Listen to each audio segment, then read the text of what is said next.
우리는 모두 감사하지 않습니다. 왜일까요? 그녀가 우리에게 펜을 주었다는 사실 때문에 우리는 그녀가 펜을 주었다고 생각합니다. 그녀에게는 부족한 것이 없었습니다. 펜은 충분했고 이제 더 이상의 펜은 정말 필요 없었고 우린 쓸 것을 충분히 썼으니까 최선을 가정해 봅시다. 차디크라면 제가 쓴 모든 건 그녀에게서 받은 펜 덕분입니다 라고 솔직히 있는 그대로 말할 겁니다. 아브라함 아비누 같은 참된 의인은 이 강의 전부 제가 말하고 쓴 모든 건 누군가 펜을 주셨기 때문입니다 라고 겸손하게 말하겠죠. 최선의 경우에만, 정말 최선의 경우에만 누군가 펜을 줬다고 말합니다. 현실에선 거의 침묵하죠. 실제로 제가 썼습니다. 아니요, 누군가가 펜을 줬다는 사실을 잊어버렸습니다 라는 게 실제입니다. 그러나 진정한 현실은 무엇일까요? 질문이 무엇입니까? 하셈의 수학에서는 그 펜을 준 사람이 그 펜의 잉크로 인해 생기는 모든 결과의 100% 파트너라는 것입니다. 즉 당신이 쓴 것뿐만 아니라 그 펜 때문에, 그것 때문에 무슨 일이 일어나든 그 사람이 함께 참여한 것입니다. 예를 들어 말이죠, 단순히 글을 쓰는 것 이상의 의미입니다. 그 이상입니다. 희두시를 포스트잇에 적고 사람들에게 말할 겁니다. 얘들아 들어봐, 중요한 언급이야. 너희는 테슈바를 해야 해. 내가 희두시를 가졌거든. 모세는 하셈과 대화했어. 여긴 테파흐, 정말 작은 공간이야. 하셈 때문에 지금 당장 테슈바. 네, 테슈바를 합니다. 머릿속에서 맞춰집니다. 당신 삶이 변하고 남편도 테슈바를 합니다. 여보, 아이들에게 말해야 해요. 회개하고 미츠바를 하나씩 하라고. 아이들에게 말해야 해요. 테슈바하고 미츠바를 행합니다. 매일 회개하고 미츠바를 행해요. 테슈바를 하고 매일 미츠보트를 행합니다. 남편이 일어나 아침에 갑자기 테필린을 착용합니다. 바루크 아타 아도나이 테필린. 미츠바 후 아미다 기도로 몇 가지 미츠바를 더 얻습니다. 그 후 그는 먹으러 가고 사과를 먹기 전에 베라카를 한다. 화장실에 가는 것도 중요한 미츠바다. 아이들은 아버지를 따라 미츠바를 흉내내며 재미있어 합니다. 그가 미츠보트 하면 우리도 왜 재미로? 그가 테필린을 하면 우리도, 시간을 지키면 우리도, 아미다를 하면 우리도 할 것입니다. 남편이 테필린에서 아내는 키스위로시. 그녀는 어떻게 테필린 착용 시 머리를 가릴까요? 미츠보트인데 미니스커트 차림으로 키스위로시를 어떻게? 미니스커트는 두뇌가 아닌 다른 것으로 생각할 때 입게 된다. 키스위로시가 스타일이라면 결국 미니스커트를 입을 것이다. 패션으로 키스위로시를 착용한다면 그건 단순히 패션 아이템일 뿐이고 미츠바라고 할 수는 없습니다. 하지만 하나님의 말씀에 따라 키스위로시를 착용한다면 그것은 분명히 미츠바입니다. 키스위로시로 스카프를 쓰는 것, 그리고 옷을 갈아입는 과정도, 단정한 옷차림을 하는 것도, 코셔 음식을 먹는 것, 이 모든 것이 미츠바에 해당됩니다. 이제 그들은 디바 토라를 말하고 미츠보트를 행하며 아이들은 자라서 더 많은 미츠보트를 행할 것입니다. 아이를 낳고 결혼하여 토라와 미츠보트 준수가 세대를 이어 영원히 이어갈 것입니다. 그러면 그들의 아이들은 미츠보트를 행할 것입니다. 그리고 이 모든 것에서 누가 동반자일까요? 펜을 든 여인입니다. 펜을 든 여인, 무엇입니까? 하셈 무엇입니까? 펜을 든 여인, 펜을 가진 그 여자. 하셈은 어떻습니까? 펜을 가진 그 여자는 어떻습니까? 펜 제조 회사도 하셈의 채시보노트 계산에 포함될까요? 맞습니까? 네, 펜을 가진 여인, 라보타이 예카림. 펜을 가진 여인은 당신이 한 모든 일의 100% 파트너입니다. 당신은 그녀의 존재를 심지어 잊었습니다. 잊고 지내셨어요. 펜 좀 줘요. 그게 그렇게 대수인가요? 잉크는 정말 아주 조금 썼을 뿐이에요. 마치 키르브를 하고 사람들에게 CD를 나눠주고 천장에 CD를 위한 후원자를 모으세요 와 같은 거죠. CD 9990장이 버려진다 해도 단 10명이 듣고 그중 1명이 테슈바를 한다면 당신은 분명 올람하바를 얻게 될 겁니다. 올람하바 원하지만 농담 취급, 실수로 쓴 치두시로 얻다. 샤마임의 해시보노트를 모릅니다. 그들은 이해를 못해요. 실수로 준 펜으로 히두시를 썼다면 과연 그것 때문에 올람하바를 얻을 수 있을까요? 펜 선물 괜찮나요? 출처는 다 괜찮아 보여요. 좋게 들리죠? 그럴듯하게 들리는데 출처는 무엇입니까? 자, 이제 이것이 왜 좋을 수 있고 또 동시에 위험할 수 있는지 함께 자세히 이해해 봅시다.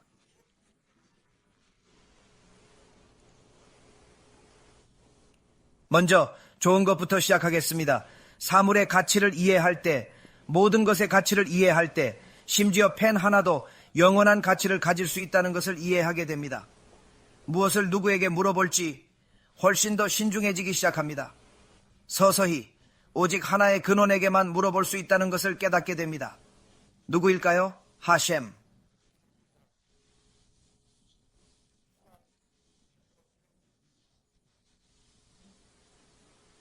조금씩 당신은 오직 한 곳에만 요청할 수 있다는 것을 깨닫게 됩니다. 누구죠? 하셴. 이제 사람에게 빌지 마세요. 하셴 돈, 차, 주차 공간이 필요합니다. 하셴께 구하세요. 하셴 차와 주차 자리 둘 다 필요합니다. 보내주세요. 왜냐하면 그분만이 모든 것을 주실 분임을 깨닫기 때문입니다. 그분은 사람을 보내실 수 있습니다. 그분은 돈, 차, 집 등을 사람을 통해 당신에게 보낼 수 있습니다. 그러나 당신은 그 사람에게 묻지 않았습니다. 당신은 하셴께 여쭙습니다. 모든 것을 하셴께 여쭙습니다. 왜일까요? 첫째, 그분만이 모든 것을 제공하는 유일한 원천임을 깨닫기 때문입니다. 논리적입니다. 당연한 걸 말하긴. 두 번째 이유는 무엇인가요? 당신이 사람에게 무언가를 물어보면 그 부탁에 대해 충분히 감사하지 않게 될 것을 깨닫습니다. 무언가를 요청하면 결국 본질적으로 충분히 감사하지 않게 되는 것이죠. 왜냐하면 너무나 쉽게 당연하게 여기기 때문입니다. 그리고 그것이 문제인 것입니다. 당신은 그저 단순히 펜으로만 보니까 잉크, 연설, 회의, 그리고 자녀와 손자에게 일어난 일들, 그 모든 것을 애써 보려 하지 마십시오. 그 어떤 것도 굳이 보지 마십시오. 왜 그래야 할까요? 그냥 지금 테슈바를 하려고 해요. 생존하고 샤마임에 도달하려고 노력하고 있습니다. 당신은 모든 것에 대해 무슨 일이 있었는지 생각하지 않고 있습니다. 그 후에 그는 그렇게 할 것입니다. 하지만 당신은 단순히 그가 내게 펜을 줬다고 생각할 뿐이며 이는 당신이 누군가가 주는 것을 충분히 감사하지 않을 것이라는 뜻입니다. 어떤 것도 충분히 감사하지 않을 것입니다. 기본적으로 당신은 충분히 감사하지 않을 것입니다. 누군가 전화 좀 써도 될까요? 라고 물으면 당신은 흔쾌히 네 라고 답할 겁니다. 길에서 누가 전화 빌려달라는 부탁을 얼마나 자주 할까요? 감사합니다 라는 인사와 함께 전화를 걸기 시작하겠죠. 두두두 돌려받아라. 끝났다. 별일 아니야. 엄마에게 문자 돼? 됐다. 네, 물론입니다. 그게 무슨 큰일인 줄 아십니까? 하고 문자를 보냅니다. 그에겐 무한대니까. 부탁 좀 $5만. 우린 돈 메일로만 봐. 욕망이지. 저를 태워줄 수 있습니까? 제가 $5를 빌리고 나중에 갚을 수 있을까요? 우리는 그것을 그냥 $5라고 생각합니다. 혹은 그냥 이메일, 그냥 문자가 되겠죠. 왜냐하면 우리가 순전히 욕망에 기초하여 사물을 바라볼 때 그렇게 생각하기 때문입니다. 저는 욕망이 있었습니다. 당신이 제 욕망을 채워주었습니다. 당신이 제 욕망을 채워주자마자 저는 제 욕망에 대해 잊었습니다. 배고팠는데 당신이 음식을 줘서 더는 배고프지 않습니다. 배고픔을 잊었어요. 지금은 배고프지 않다고 생각할 뿐입니다. 끝났어. 더 이상 배고프지 않다고 생각 안 해. 사실 배고팠는데 당신이 맛있는 음식을 줬어. 고마워. 자연적으로 깊고 깊은 무살 MVSR이 없다면 저는 단지 욕망에 기초한 생각만 하게 될 것입니다. 욕망이 만족되자마자 마치 그것이 결코 일어나지 않은 것처럼 되어버립니다. 이것은 우리가 사람들에게 무언가를 요청할 때 첫 번째로 가져야 할 두려움은 왜 직접 하셴께 요청하지 않았는가 하는 것입니다. 히브리어로 그가 유일한 출처다. 두 번째 두려움은 충분히 감사하지 못할 거란 점이다. 셋째 두려움은 무엇입니까? 셋째 두려움, 베타웃 가이림은 가장 심각한 것입니다. 셋째 두려움은 당신이 알고 있다는 점, 그가 당신에게 준 아이스크림의 중요성이나 그가 준 펜 혹은 폴더 또는 그가 준 무언가의 중요성을 알고 있다는 것입니다. 이제야 깨달았다. 그 은혜는 정말이지 못 갚아. 예를 들어 그는 단지 펜 하나를 줬을 뿐인데 그 안에 담긴 의미가 너무나 크다. 펜을 주었습니다. 제가 SHT를 작성하였습니다. 그 주 후반에 그는 펜이 필요하다는 것을 알게 되었습니다. 저는 그에게 펜 10개를 주었고 그 역시 수표를 썼습니다. 사실 그는 수표를 10장 썼습니다. 저는 한 가지 통찰을 썼고 한 가지 사업 계획이나 편지를 썼습니다.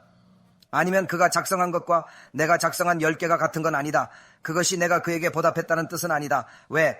그의 펜 하나는 100만 명에게 영향을 줬지만 저의 10개 펜은 10명에게만 영향을 줬습니다. 저는 여전히 빚을 지고 있습니다. 왜일까요? 제 10개의 펜은 단지 10명의 사람들에게만 영향을 미쳤습니다. 나는 여전히 빚을 지고 있습니다. 왜일까요? 얼마나 그 사람의 펜이 많은 일을 했는지 보십시오. 즉 라보타이 이카림, 그 가치를 알게 되면 항상 나는 그에게 보답할 수 없다고 느끼게 될 것입니다. 그것을 이해하게 되면 감사하는 마음을 갖기 시작하게 됩니다. 왜죠? 누군가 조금이라도 도와줄 때마다 정말 감사합니다라고 습관처럼 말하는 이유가 뭐죠? 별일 아니야, 가는 길이었어. 아니야, 당신은 몰라. 안 태워줬음 절대 안 갔어. 무슨 돈? 우버 불렀겠죠? 당신 덕분에 왔어요. 당신 덕분이에요, 정말. 핵심은 내가 이걸 쓴 이유 혹은 먹은 이유 모두 당신 때문입니다. 당신이 아니었다면 아마 이런 일은 일어나지 않았을 겁니다. 탈무드에서도 이 정도까지는 이야기하죠. 하페처 하임께서 말씀하시길 상점에서 물건을 살 때 물건값을 지불하고 그 친절에 대해 어쩌면 당연하게 생각할 수도 있지만 계산원에게 진심으로 감사해야 합니다. 그 작은 호의라도 베풀어 주신 것이기 때문입니다. 계산원은 큰 자비를 베풀고 있습니다.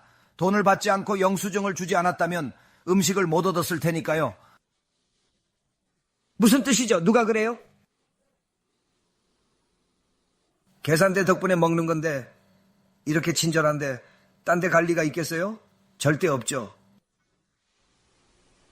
마샤보 사셈, 하늘의 계산이죠. 이것이 우리가 진실과 얼마나 멀리 떨어져 있는지 보여주는 겁니다.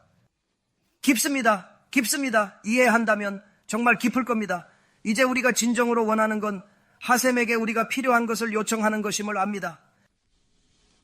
하셈께 감사해야 합니다. 왜냐하면 다른 이에게 부탁하면 종종 감사하지 않기 때문입니다. 그렇습니다. 그래서 우리는 그분께 하셈께 감사해야 합니다.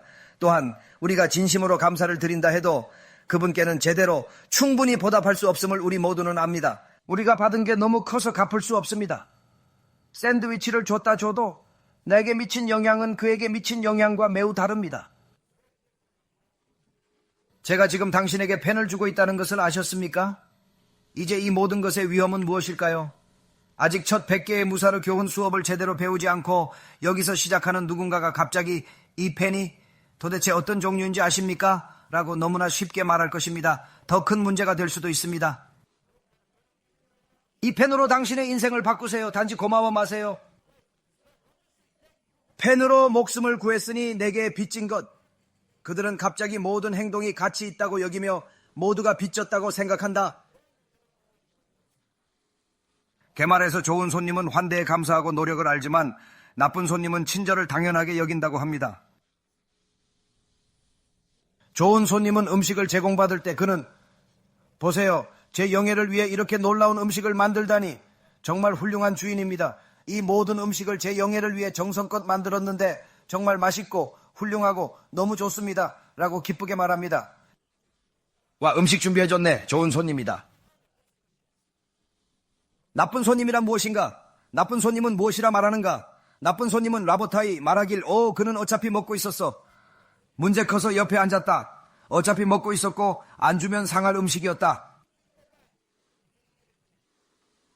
음식을 너무 많이 준비해서 와주는 것만으로도 그를 돕는 셈이었다. 그러니 먹으러 와주는 것 자체가 나쁜 손님이다. 나쁜 손님과 좋은 손님은 무엇입니까? 좋은 손님에게 수박을 주면 그는 말합니다. 와, 보세요. 그가 나를 위해 특별히 수박을 샀습니다. 그는 오직 나의 영광을 위해 수박을 샀습니다. 쉐바흐 시몬. 그는 내게 수박을 사왔다. 누구? 수박도 안 사줬는데 그걸 또 자기가 샀다고 자랑을 하다니 인색하기 짝이 없네. 정말 짝. 그는 내게 음식 등을 제공하려 돈을 아끼려 했다. 그는 수박을 샀는데 내가 먹거나 즙을 내거나 씨앗을 간식으로 먹을 수 있다. 이 사람 얼마나 구두쇠인지 보십시오. 그건 나쁜 손님입니다. 그건 나쁜 손님입니다. 그것이 게마라가 말하는 바입니다. 악한 사람. 그러니까 여러분이 고글을 쓸 때, 특히 도수가 있는 고글을 쓸 때 작은 렌즈가 눈에 더 가깝고 큰 렌즈는 눈에서 더 멀리 떨어져 있는 거죠. 그래서 작은 것들은 멀리 있는 것을 가깝게 보이게 합니다. 반대로 큰 것을 통해 보면 가까운 것이 멀리 있는 것처럼 보입니다. 악인은 그런 왜곡된 관점에서 보지만 의인은 모든 것을 명확히 봅니다. 의로운 사람, 즉 자딕은 그의 행위가 멀리 있다고 봅니다. 그가 무엇을 했든지 그것은 그렇게 큰 의미가 없습니다. 제가 그에게 호의를 베풀었지만 얼마나, 방금 만난 그에게 내가 빚을 졌다고? 무슨 뜻이지? 어찌 알겠나? 그를 알기 전에도 그는 나를 위해 무언가를 했을지 모른다. 의로운 사람은 남들이 해주는 모든 것에 감사할 줄 안다. 정말 감사합니다. 정말 감사합니다. 전화 방문 감사해요. 감사합니다. 그는 의로운 사람입니다. 악인의 행동은 어째서 모든 게 과장되어 보일까요? 하지만 타인의 행동은 왜 이렇게 당연하게 여겨지는 걸까요? 왜 그럴까요? 정말 왜 그럴까요? 함께 있었는데 뭐가 문제죠? 다 분석되잖아요. 그가 먹으려 했으니 함께 했을 뿐. 그게 대단한 일인가? 그들은 뭐든 크지. 다들 한다고 뭘 그래? 하는 사람은 영적으로 아픈 겁니다. 우리 모두 영적으로 아파요. 어쩌면 심각하게 아픈 거죠. 영적으로 병들었어요. 그에게 문제가 있는 게 아니라 우리 모두가요. 영적으로 병들어 있는 것 자체는 잘못된 것이 아닙니다만 진정으로 잘못된 것은 바로 그것을 부정하는 것입니다.